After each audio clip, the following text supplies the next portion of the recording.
오늘 우리 나눌 하나님의 말씀은 누가복음 14장입니다.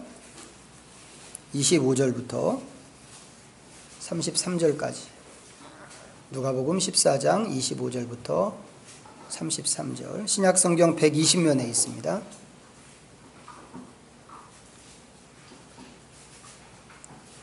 신약성경 120페이지. 누가복음 14장 25절부터 33절. 조금 길지만 우리 다 같이 합독으로 함께 읽어보겠습니다. 25절부터 시작.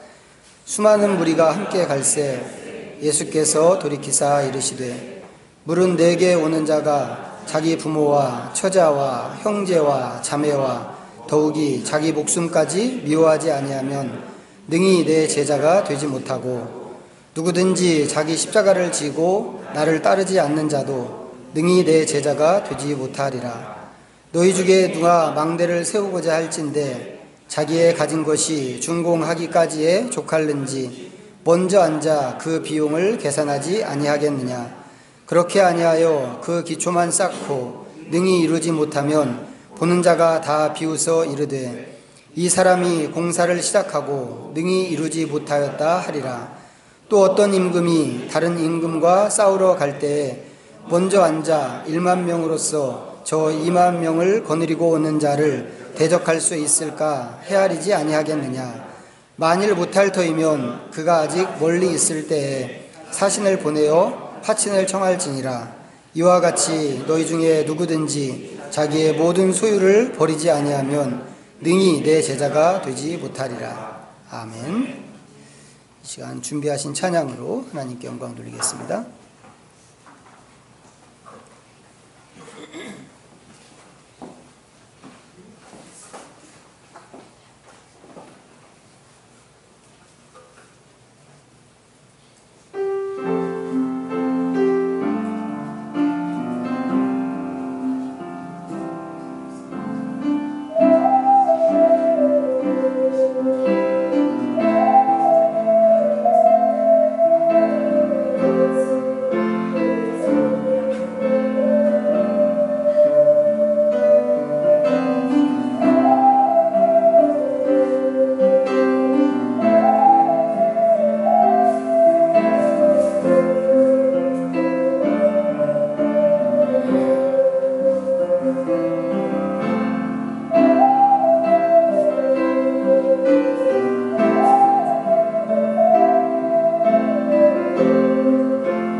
하나님 아버지, 우리에게 믿음의 눈을 주시기를 원합니다. 우리의 눈을 크게 뜰 때 주님의 얼굴을 볼 수 있게 하시고, 우리의 마음을 열 때 우리의 손을 잡으시는 하나님의 그 은혜의 손길을 느끼게 하여 주옵소서. 주님을 보는 것이 우리에게 위로가 되고 큰 힘이 되는 것을 다시 한번 고백합니다. 우리 삶의 여정 가운데서 때때로 어려운 고난을 직면한다 할지라도 거침없는 그 파도와 또 비바람을 만나게 된다 할지라도 우리와 함께 하시는 주님 때문에 당당히 걸어가고 이기는 법을 날마다 배우게 하여 주시옵소서. 이 시간에도 우리에게 귀한 말씀을 주신 것을 감사하오니 말씀을 통하여서 또한 우리가 은혜를 얻고 배우기를 원하고 우리의 나아가야 할 방향을 보기를 원합니다. 지혜로 하나님께서 이 말씀을 깨달을 수 있도록 은혜 베풀어 주시옵소서. 예수님의 이름으로 기도드립니다. 아멘.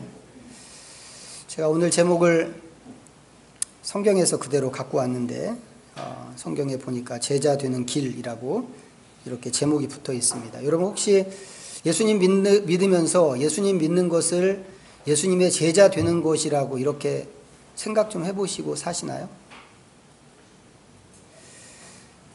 이 교회마다 이제 제자 훈련이라고 하는 그런 그 프로그램들이 있습니다. 그래서 일정한 기간 동안 이제 성도들을 좀 이렇게 훈련시키고 뭐 좀 강하게 하고 또 하나님께 집중하게 하고 하는 그런 과정들을 두고 있죠.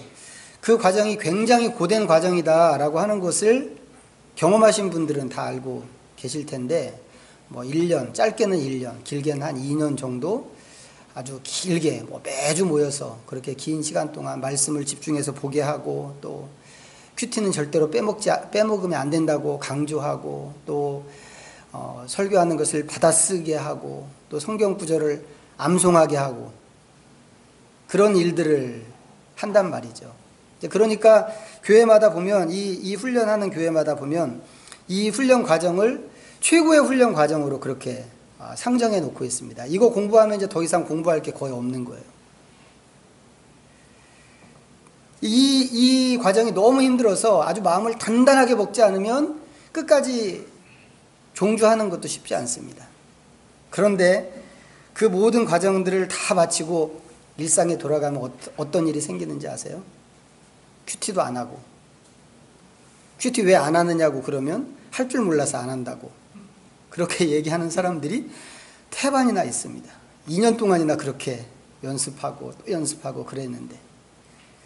그러니까 이 교회에서 하는 이 제자훈련이라는 게 정말 이게 뭘까 하는 그런 회의적인 생각을 종종 하게 되는데, 그런 제자훈련 말고 진짜 예수님의 제자가 되는 것, 그런 거 여러분들 좀 생각을 해보시는가 궁금합니다. 제가 아주 오래전에 만났던 어떤 분은 성도를 두 가지 차원으로 구분을 하시더라고요. 하나님 앞에서 모든 성도는 두 가지 종류가 있는데, 하나는 신자로 사는 사람이 있고 하나는 제자로 사는 사람이 있다고 그래요. 신자는 말 그대로 예수님을 믿는 사람이고, 비해서 제자는 예수님의 가르침을 전수받고 그 명령에 순종해서 좀 더 헌신적으로 사는 사람이 제자라고 이렇게 이야기를 하셨습니다. 그러면서 누가 제자인가, 뭐 목사나 선교사 같은 직업적으로 하나님의 일을 하는 사람들이 그런 부류라고 이렇게 얘기를 하는데, 거기에 덧붙이기를 뭐라고 얘기하냐면 자기는 죽을 때까지 신자로 살다가 죽을 거니까 제발 자꾸 어려운 거 귀찮은 거 시키지 말라고.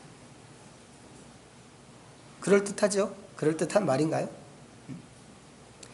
복음서에 나오는 예수님의 행적을 보면 그분이 했던 얘기처럼 그렇게 보이는 경우가 없지 않습니다. 일단 우리가 성경에서 알고 있는 제자라고 하면 제일 먼저 생각나는 사람들이 있죠. 예수님의 12제자입니다. 예수님께서 이 사람들을 세우시기 위해서 일일이 찾아다니셨어요. 원래 그 당시 문화는 학생이 선생님을 좀 찾아다니고 돈을 내고 저를 좀 가르쳐 주십시오, 이렇게 하는 분위기였거든요. 그런데 예수님께서는 반대로 당신이 당신의 제자 삼을 사람들을 일일이 찾아다니셨습니다. 그러면서 고깃배에서 금을 깁는 사람을 불러내더니 너 나를 따라와라, 이렇게 말씀을 하시는가 하면, 세관에 앉아서 세금을 걷고 있는 사람을 찾아가서는 너 나랑 같이 가자라고 초청을 하시기도 하셨습니다. 12명을 채우실 때도 그냥 그렇게 채우신 게 아니고 밤새워서 철야기도 하시고 응답받은 결과물로 12명을 딱 세우셨습니다. 누가복음 9장에 보면 그렇게 세우신 이 12명의 제자들을 예수님께서 따로 불러내십니다. 살짝 따로 불러내시는데 그 동네가 가이사라 빌립보라고 하는 동네였던 것 같아요. 근데 왜 그러시는가? 왜 이 사람들만 따로 그렇게 불러내시는가 봤더니 그 친구들한테만 예수님의 죽음과 부활에 대해서 살짝 말씀을 해주시는 겁니다. 그러면서 예수님의 제자로서 어떻게 살아가야 하는가 하는 것도 더불어서 말씀을 해주셨습니다. 물론 제자들이 그 상황에서 그 순간 예수님의 말씀하시는 그 말씀이 무슨 말씀인지 무슨 뜻인지 다 알아듣지 못했습니다. 그래서 상당히 많이 당황하기는 했는데 우리는 이 사람들이 제자이기 때문에 그런 특별한 가르침을 받았다고 하는 것을 알고 있단 말이죠. 그런데 오늘 말씀은 어떤가요? 오늘 말씀 보니까 수많은 무리가 함께 갈 때 예수님께서 그 무리를 바라보시고 말씀을 하시는 겁니다. 그런데 그 내용이 뭐라고요? 제자 되는 길에 대해서 말씀하고 있다고 하는 것이죠. 예수님은 당신의 최측근으로 둔 12명의 제자들한테만 너네들 참다운 제자가 되라 라고 이렇게 요구하신 것이 아니고 당신을 따라다니는 모든 사람들에게 이렇게 제자 될 것을 요청하셨다고 하는 것입니다. 그래서 저한테 그 옛날에 신자와 제자를 구분하면서 제발 나는 신자로만 살 거니까 나를 제발 귀찮게 하지 말라고 하셨던 그분은 이 대목을 놓쳤구나 하는 것을 새삼 발견하게 되죠. 이 말씀에 있는 것처럼 모든 성도는 예수님의 제자여야 합니다. 그러면 생각해 보세요. 제자는 뭐 하는 사람입니까? 어떤 사람을 제자라고 하나요? 지금 우리는 학교에서 교육을 받는 그런 시대를 살아가고 있죠. 그러다 보니까 옛날에 우리가 그냥 책에서나 배웠던 군사부 일체라고 하면서 스승님의 그림자도 밟아서는 안 된다고 하던 그런 시대하고는 지금 분위기가 많이 다른 그런 때를 우리가 살고 있습니다. 일단 지금은 학교에 의해서 선생님이 배정이 됩니다. 그리고 선생님을 통해서 학생이 배우는 것도 뭔가요? 거의가 기능적인 수준일 때가 대부분입니다. 그러다 보니까 문제를 어떻게 하면 가장 빨리 풀 것인가, 어떻게 하면 정확하게 풀 것인가, 어떻게 하면 주어진 시간에 많이 풀 것인가, 이것이 핵심이 되었죠. 교육의 핵심이 되었습니다. 그렇게 할 수 있는 기술과 정보를 제공하는 것을 교육이라고 생각하는 게 오늘 우리의 현실입니다. 이건 이제 교육을 국가가 담당하기 시작하면서 생긴 자연스러운 현상이기 때문에 어떻게 보면 어쩔 수 없는 것 같습니다. 워낙 교육 현장이 학생이 너무 많아서 교사 숫자하고 학생 수 이 비율이 너무 이렇게 차이가 많아서 이 교육 현장이라는 게 공장에서 제품을 찍어내는 것 같은 그런 모양을 갖추고 있단 말이죠. 그러니까 뭐 기능적인 차원에서 교육 과정이 이루어진다고 해도 뭐 어쩔 수 없다고 하는 것을 우리가 인정하게 됩니다. 그런데 옛날에는 그러지 않았단 말이죠. 옛날에는 아주 오래전에 교육을 학교가 담당하기 전에, 교육을 국가가 담당하기 전에 그때는 교육이 이루어지지 않았습니다. 그때는 어땠나요? 인문학을 배우고 싶든지 기술을 배우고 싶든지 어떤 분야에서 최고가 되기를 원하는 사람은 그 분야의 최고의 선생님을 찾아가게 되어 있습니다. 물론 찾아간다고 해서 이 최고의 선생님이 자기를 찾아온 그 지원자를 다 받아주는 것도 아니죠. 선생님은 선생님 나름대로 자신이 갖고 있는 철학과 정신을 잘 수용하고 받아들일 만한 그런 사람을 학생으로 뽑습니다. 그렇게 해서 선생님에게 받아들여지고 학생으로 뽑히면 바로 본론으로 들어가나요? 그것도 아니란 말이죠. 처음 몇 년간은 물 깃고 장작 패고 또 마당 쓰는 그런 일부터 시킵니다. 새벽에 아주 꼭두 새벽에 일어나서 아주 깨끗한 물을 받아오라고 하는 그런 얘기를 제가 허준 드라마에서 봤습니다. 이게 아무것도 아닌 것처럼 보인단 말이죠. 아니 내가 의사 데려왔지 지금 이렇게 마당 쓸고 물 길러 왔나 하는 이런 생각이 들을 만한 그런 과정이란 말이에요. 그렇게 생각하면서 1년이고 2년이고 그렇게 물이나 길러 새벽같이 샘에 가서 물이나 길러 오고 하는 거 보면 시간을 낭비하는 것처럼 보이지 않겠어요? 이게 아무것도 아닌 것처럼 보입니다. 그런데도 사실은 이게 전부 교육과정이란 말이죠. 그 과정을 잘 견디는 사람은 끝까지 가는 것이고 그렇지 못한 사람은 뛰쳐나가는 것입니다. 그런데 그렇게 따라오는 학생에게 선생님이 가르치는 것은 무엇일까? 단순히 기술이나 정보가 아니고 철학을 가르친다라고 하는 겁니다. 그 업에 담겨 있는 정신이 무엇인지, 그리고 궁극적으로 그것을 통해서 추구하려고 하는 것이 무엇인가 하는 것이죠. 그런 사상과 정신을 전수하고 그것을 빈틈없이 받아들일 때 제대로 된 스승과 제자의 관계가 형성이 되는 것입니다. 예수님의 제자가 된다는 것도 엄밀하게 얘기하면 그런 것입니다. 예수님이 가치 있게 여기는 것을 나도 가치 있게 여기고, 예수님이 꿈꾸시는 것을 제자도 함께 꿈꾸는 것이란 말이죠. 예수님을 믿는다고 하는 것은 예수님을 따라가는 것이라고 이미 여러 차례 말씀드렸잖아요. 예수님을 따른다고 하는 것은 예수님의 모든 것을 내 것으로 만든다고 하는 그런 얘기입니다. 그렇게 하기 위해서 무엇을 해야 할 것인가? 예수님을 면밀히 봐야 되죠. 면밀히 봐야 됩니다. 예수님의 가르침을 귀담아 듣는 거, 그것은 말할 것도 없거니와 예수님의 눈빛, 예수님의 표정 그 하나도 놓치지 않겠다고 하는 그런 정신으로 예수님에게 집중해야 된단 말이죠. 가르침을 받으면 예수님이 가르쳐준 대로 그대로 한번 해보려고 하고, 말로 가르치지 않았지만 예수님이 보여주신 행동 방식을 발견하게 된다면, 예수님이 사람을 대하시는 태도를 발견하게 된다면, 예수님의 행적을 발견하게 된다면 눈에 보이는 대로 그대로 한번 해보는 겁니다. 예수님이 저렇게 하시네, 나도 한번 해봐야지. 그렇게 따라가야 제자가 되는 거란 말이죠. 이런 것은 제자 훈련 1, 2년 받았다고 해서 얻을 수 있는 게 아니죠. 연습하고 또 연습하고 완전히 그것을 몸에 익어버리게 하는 것, 그렇게 돼야 된단 말이죠. 그렇게 할 때 우리가 비로소 예수님의 제자가 될 수 있다라고 하는 것입니다. 그런데 이렇게 하는 것은 우리가 보통 사람의 제자가 되는 것하고 어떻게 보면 똑같은 얘기입니다. 기술 좋은 대장장이 밑에 들어가서 대장장이 기술을 배운다고 하더라도 이 정도는 해야 된단 말이죠. 우리 선생님은 불을 어떻게 뗄까? 망치질을 어떻게 할까? 이런 것들을 똑같이 해봐야 그 대장장이의 기술을 배운단 말이죠.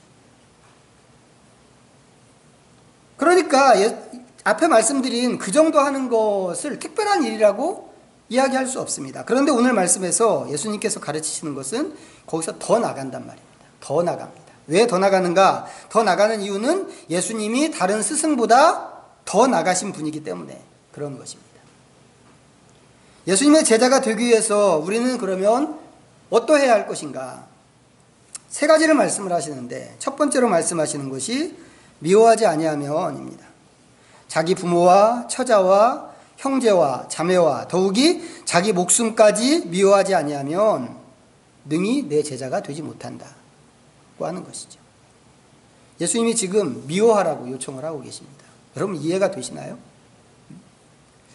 이게 예수님이 말씀 맞나 싶은 생각이 드는 그런 요절인데, 예수님께서는 계속해서 가르치신 게 뭐예요? 강조하신 게 원수도 사랑하라, 이거 강조하셨습니다.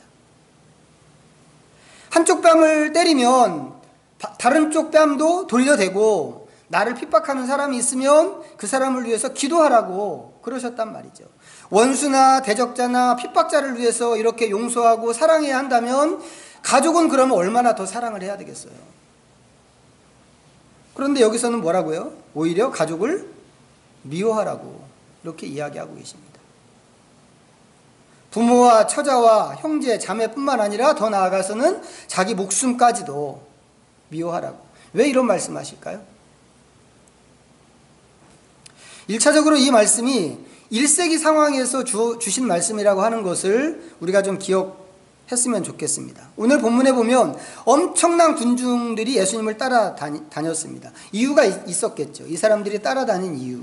예수님이 일으키시는 기적을 보고 그것에 놀라서 쫓아다니는 사람들이 있었을 것이고, 그 기적에 기대서 내가 갖고 있는 이 오래된 병을 좀 고쳤으면 좋겠다고 하는 그런 목적으로 쫓아다니는 사람들도 있었을 것이고, 예수님의 제자들은 예수님이 왕이 되실 건데 그렇게 기대하고 있는데, 예수님이 임금이 되시면 그 나라에서 한 자리 해먹을 생각을 갖고 따라다니기도 했습니다.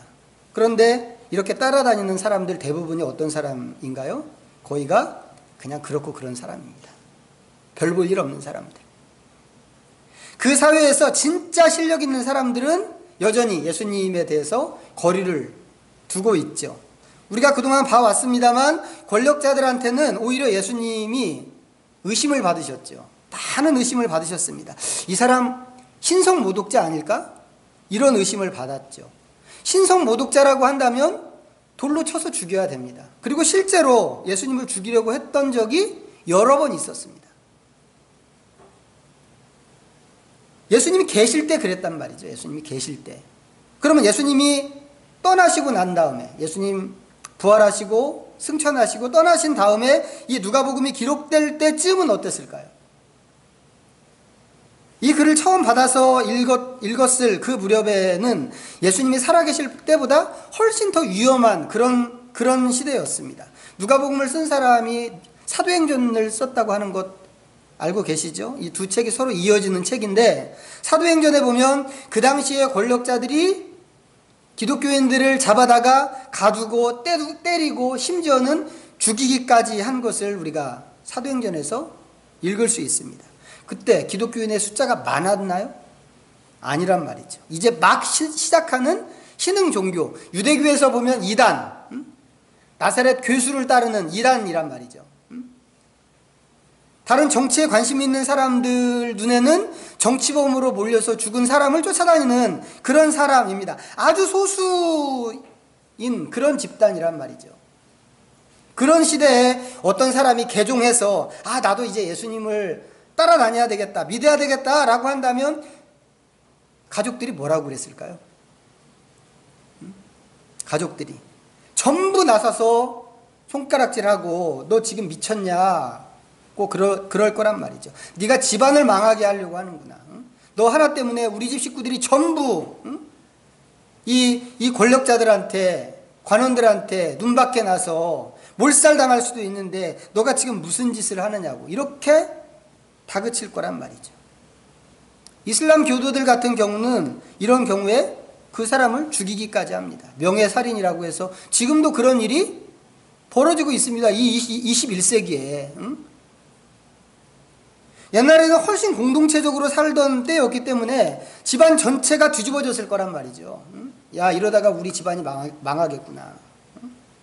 그럴 때 식구들의 만류를 뿌리치고 끝까지 예수님에 대한 믿음을 지켜낼 수 있을까? 이게 쉬운 문제가 아니란 말이죠. 성귀지에서 제가 섬기던 교회에 이런 친구가 하나 있었어요. 캄바르라고 하는 친구인데, 이 친구는 기차 타고, 제가 있던 동네에서 기차 타고 24시간 가는 그렇게 먼 시골에서 온 친구입니다. 근데 아버지가 시골에서 뭐 하는 사람이냐? 그 시골에서 이슬람 선생 하는 사람입니다. 이 친구가 고향을 떠나서 이제 대도시로 나와서 살다가 복음을 접했습니다. 예수님을 믿기로 했고 훈련을 또 잘 받았습니다. 음악적인 재능도 되게 있어요. 그래서 찬양을 작곡하기도 했습니다. 그 친구가 작곡하고 그 쓴 시로 찬양하면 얼마나 그게 은혜로운지 몰라요. 그런데 이 사실을 집안에서 알았습니다. 온 집안이 뒤집어졌죠. 아버지가 끊임없이 압력을 넣습니다. 평소에는 괜찮은데 이 친구가 집에만 갔다 오면 넋이 나가는 거예요. 몇 년을 그렇게 했습니다. 몇 년을 그렇게 하면서 지냈는데 급기야는 아버지가 최후 통첩을 보냈죠. 너 계속해서 예수 교인으로 살 거면 우리 절교하자. 너가 계속 집안 식구로 남을 생각이라면 거기 생활 이제 때려치우고 집으로, 고향으로 돌아와서 이슬람 신자로서 잃어버린 믿음을 다시 회복해라 라고 그랬습니다. 이 친구 많이 고민했겠죠. 고민했습니다. 정말 많이 고민했고 교회 식구들도 모일 때마다 이 청년을 위해서 기도했습니다. 그런데도 부모의 그 명령을 어기지 못하더란 말이죠. 결국 이 친구는 고향으로 떠나갔고 믿음도 떠났습니다. 그때가 벌써 20년 넘은 얘기거든요. 지금까지 돌아오지 않습니다. 저는 생각했어요. 너무 안타깝죠. 응? 호수가 있는 동네인데.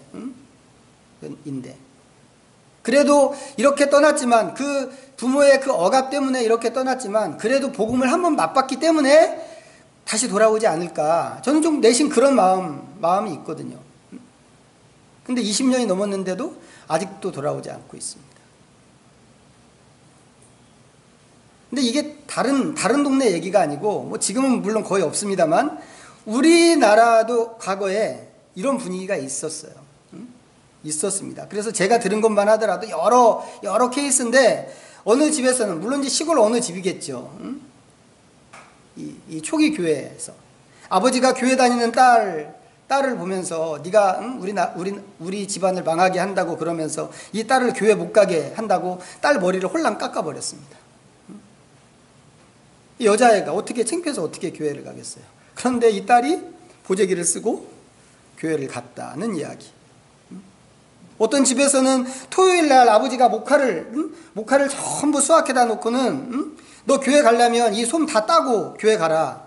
꼭 그랬다고 그래요. 뭐 저는 한 번도 해본 적이 없습니다만 이 목화에서 이 목화솜 따는 게 되게 어려운 일이라면서요? 그런가요? 모르시나요? 그렇대요. 이게 잘못하면 막 피나고 그렇다고 그러더라고요. 근데 이 어린 딸이 밤새워서 그 솜을 다 따서 정리 딱 해놓고는 아버지가 아침에 일어나 보니까 그렇게 되어 있더래요. 그리고 딸은 교회가 있고. 그런가 하면 제사 때문에 식구들하고 갈등이 생겨서 관계를 끊어야만 했던 그런 사람들 이야기도 있습니다. 근데 이런 얘기, 우리가 들을 때는 이런 얘기가 전부 미담이죠, 미담. 믿음에 성공한 사람 얘기를 들은 겁니다. 이렇게 반대가 심했는데 믿음을 지키고 갔더니 식구들도 나중에는 다 따라 나오더라. 그러니까 미담입니다. 그런데 이런 미담만 있었겠어요? 들은 얘기가 이런 얘기들 뿐인 거죠. 우리가 알지 못하는 꽤 많은 사람들이 반대하는 식구들 때문에 믿음을 포기한 그런 경우도 많이 있었을 거라는 것이죠. 가족과 믿음 사이에서 믿음을 따른다고 하는 것은 그 정도로 정말 어려운 일이다 라고 하는 것입니다. 그럴 때 과연 끝까지 믿음을 선택하고 따를 수 있을 것인가? 이것은 우리 눈에 믿음의 문제처럼 보입니다만 사실은 사랑의 문제에 더 가깝습니다. 무슨 문제라고요? 사랑의 문제.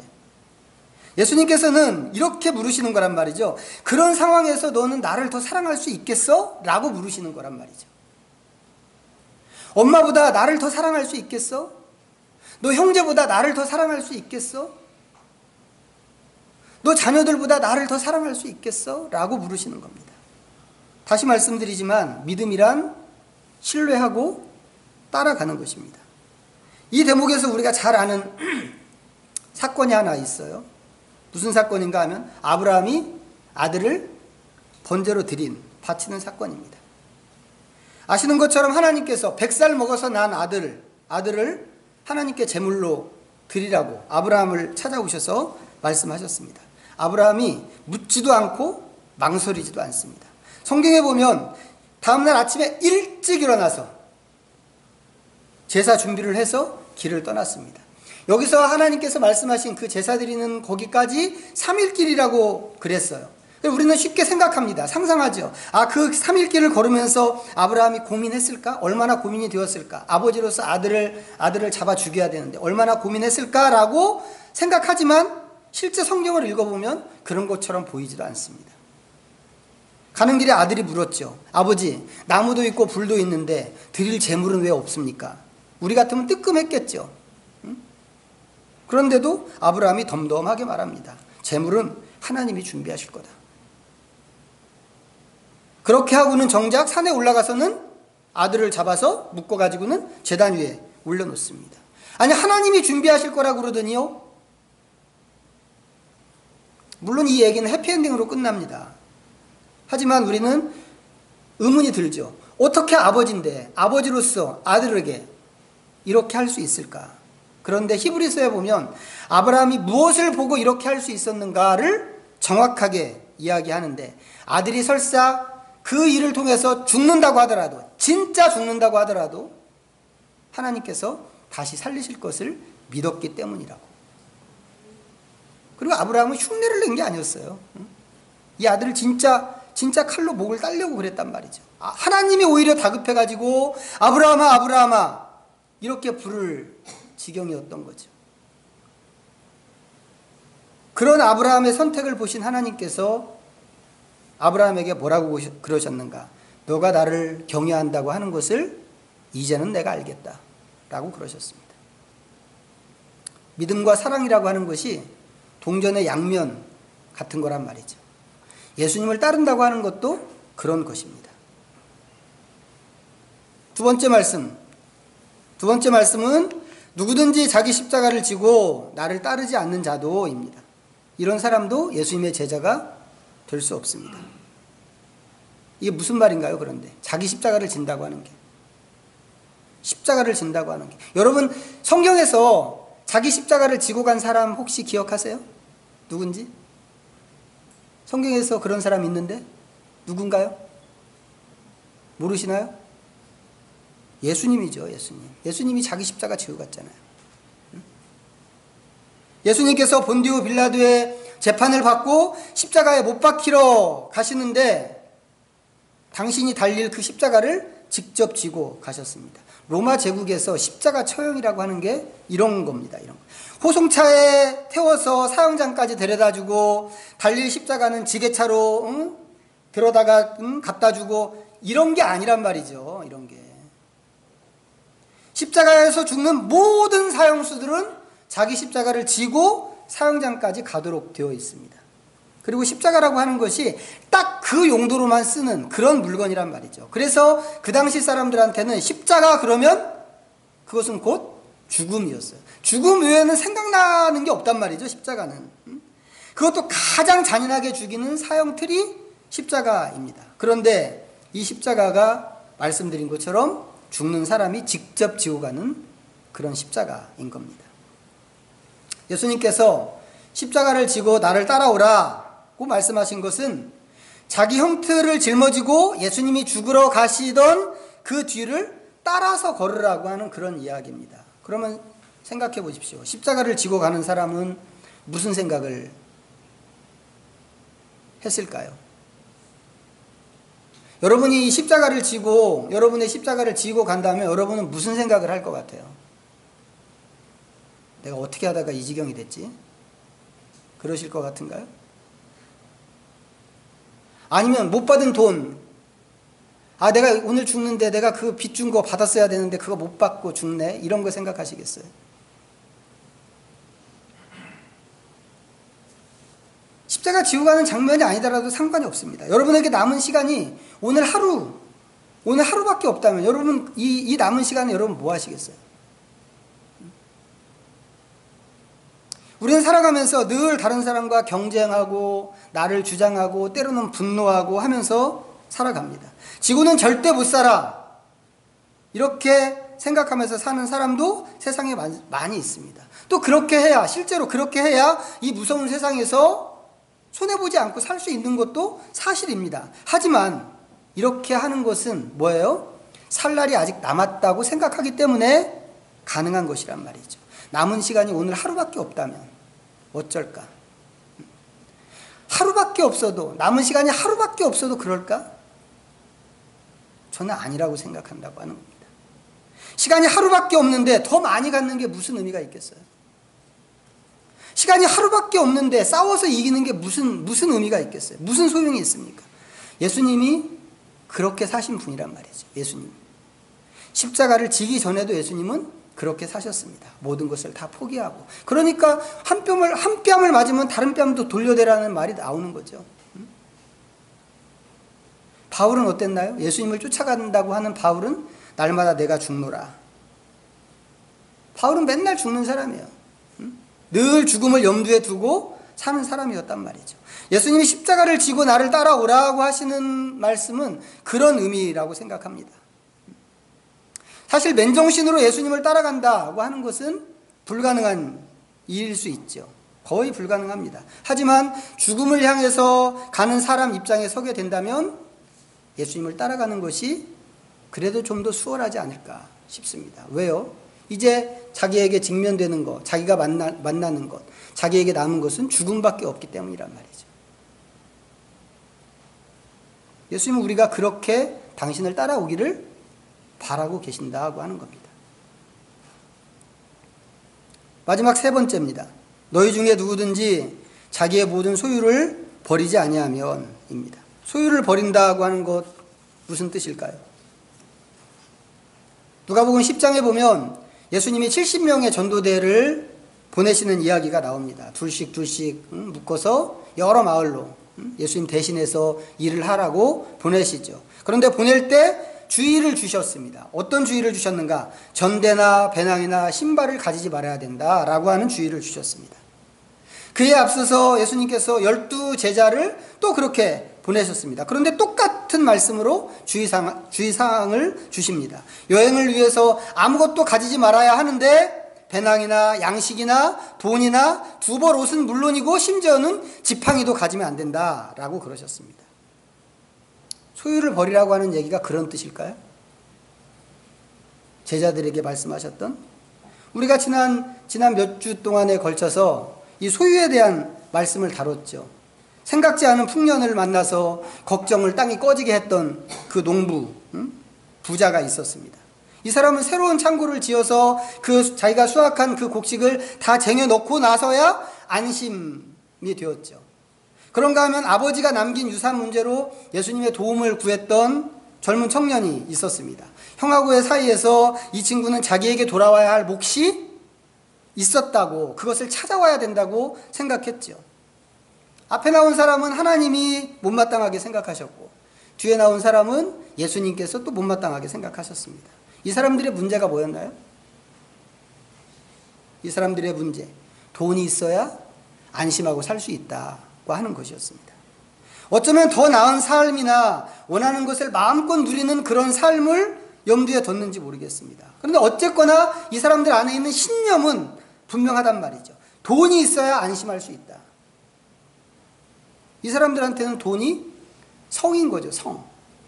옛날 사람들이 성을 아주 튼튼하게 세워서 외부의 공격으로부터 자기를 지켰던 것처럼 이 사람들은 돈이 성벽이 되어서 자기를 지켜준다고 생각하는 것입니다. 그러니까 돈을 보면 어떻게 해야 되겠어요? 긁어 모아야 되죠. 움켜쥐어야 됩니다.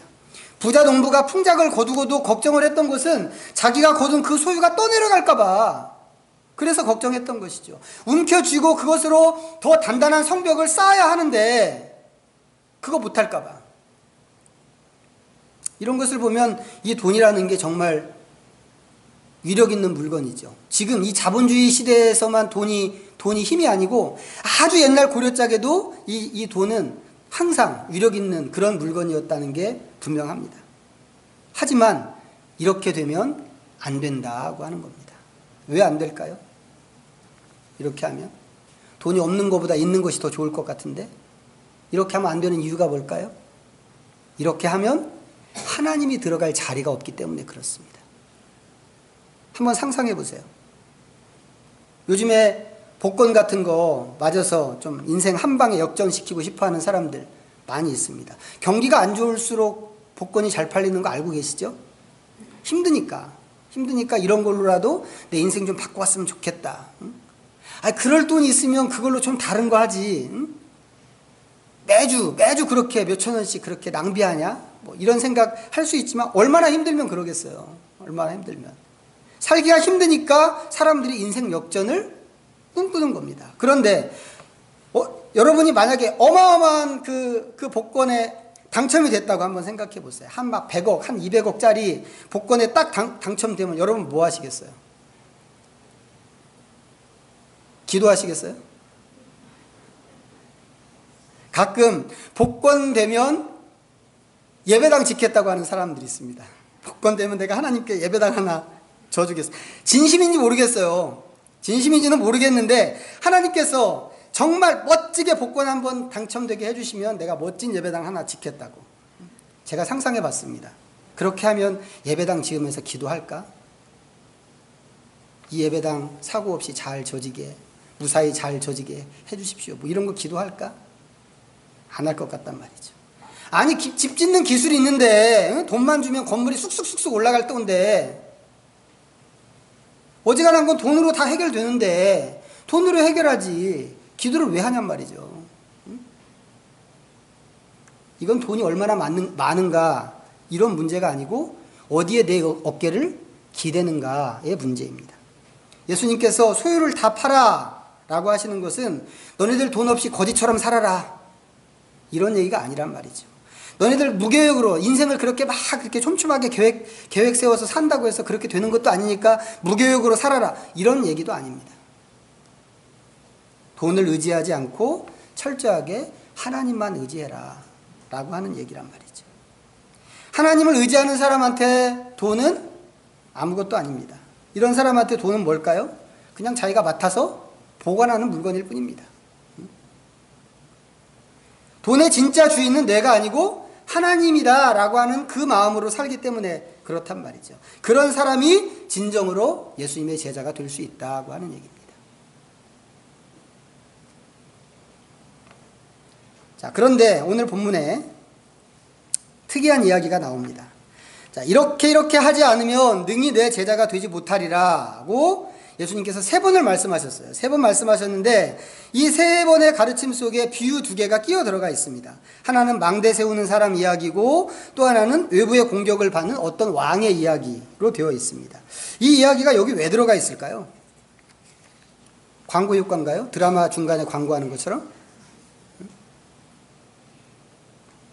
예수님께서 말씀하신 세 가지의 가르침은 분명히 제자 되는 길에 대한 가르침이죠. 제자도에 관한 가르침입니다. 제자도에 대한 말씀을 2번 하시고 2개의 비유를 말씀하시고 마지막으로 3번째 제자도에 관한 말씀을 하셨습니다. 이런 순서로 되어 있습니다. 그런데 33절을 어떻게 시작하나요? 이와 같이 라고 이렇게 시작합니다. 무슨 얘기겠어요? 그 앞에서 얘기한 2개의 비유도 뜬금없는 이야기가 아니고 그것도 역시 제자도에 관한 이야기다라고 하는 얘기입니다. 그렇다면 이 비유는 제자도에 대해서 무엇을 말하는 이야기일까? 무엇을 이야기하고 싶은 그런 비유일까? 계산하라는 거죠. 계산. 2 이야기는 시작하기 전에 계산하는 이야기입니다. 망대 짓는 이야기도 그렇고 이제 군대를 출병시키는 왕의 이야기도 그렇습니다.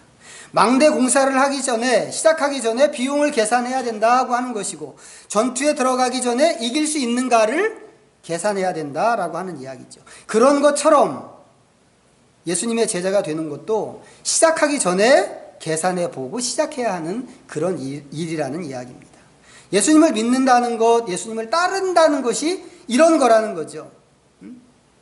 나는 과연 끝까지 갈 수 있을까? 내가 예수님을 믿기로 한다면, 내가 예수님을 따른다고 한다면 끝까지 갈 수 있을까를 신중하게 생각하고 시작하라고 하는 그런 얘기입니다. 근데 우리는 실제로 이런 얘기 못 듣고 시작하죠. 많은 경우에 예수님을 믿는다고 하는 것이 무엇인가를 바르게 알고 시작하기보다는 교회 한번 가보자 라고 해서 그것으로 시작할 때가 대부분입니다. 그러다 보니까 우리의 믿음이라고 하는 게 회심 수준으로 나가지 못하는 거죠. 항상 개종 수준에 머물러 있는 겁니다. 난 전에 불교 믿었는데 이제 기독교인이 됐어. 이거죠. 정말 예수님 앞에서 예수님의 가르침을 받고 내가 가던 방향에서 완전히 방향을 돌려서 예수님이 가는 그 방향을 따라가는 수준이 되는 게 아니라 저는 교회 와서 이렇게 기도하시는 분 봤어요. 뭐 더한 사람도 있을 수 있으니까 뭐 그런 거 아무것도 아니라고 생각하는데 이 개종 수준이기 때문에 이렇게 되는 거예요. 이 옛날에 그분 이렇게 기도했을 거 아니겠어요? 이렇게.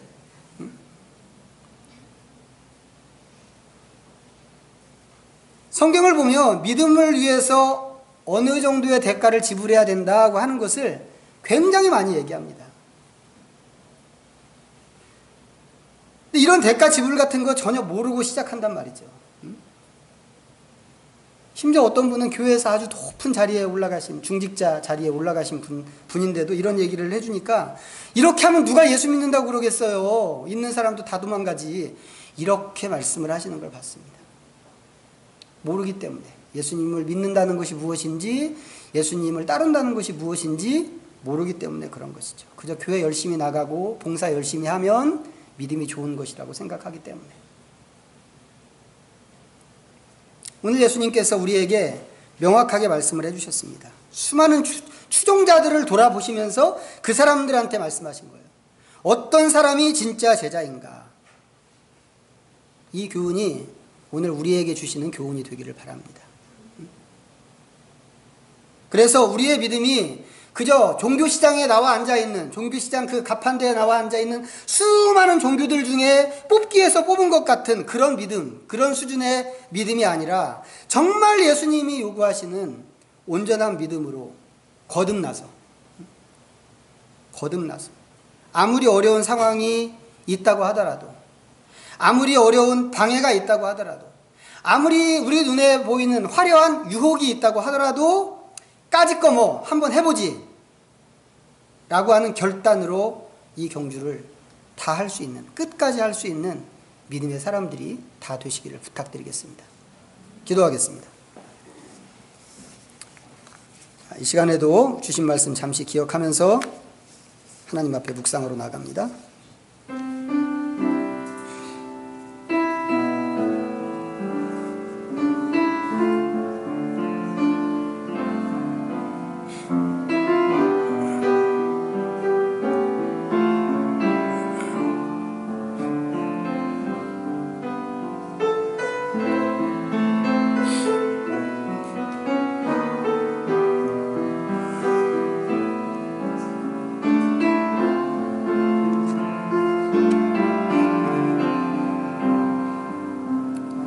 하나님 아버지, 우리 중에 많은 이들이 믿음의 경주에 계산 없이 뛰어들었습니다. 하지만 우리를 믿음으로 초대하신 분은 하나님이신 것을 믿습니다.